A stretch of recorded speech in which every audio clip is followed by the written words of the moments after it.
कुरकुरीत मूग डाळ भजे करण्यासाठी मी येथे मूग डाळ आणि पोहे तासभर भिजवून ठेवले आहे आणि मी इथं मिक्सरचं भांडे घेतले आहे आणि आपण 4 पाकळी लसूण आणि हिरव्या मिरच्या टाकून घ्यायचा आहे। मूग डाळ आणि पोहे इथं वाटून घेणार आहे आणि आपण इथं पाणी न टाकता इथं वाटून घ्यायचं आहे। बारीक वाटायचं नाही, मोठाडच वाटून घ्यायचं आहे। तुम्ही इथं बघू शकता डाळ ही सध्या दिसत आहे।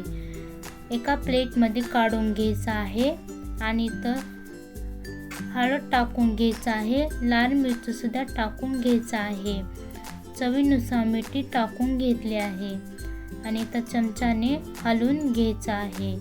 तुम्ही इथं जसे हलवून घेत आहे त्या प्रकारे तुम्ही बघू शकता कलर एकदम भारी आला आहे।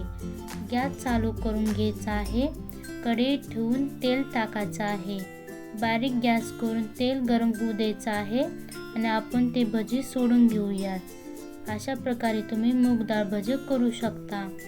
लालसर काढून घ्यायचं आहे, तुम्ही तर बघू शकता बारीक गॅस करून घ्यायचा आहे कारण की कच्चे राहणार नाही भजे।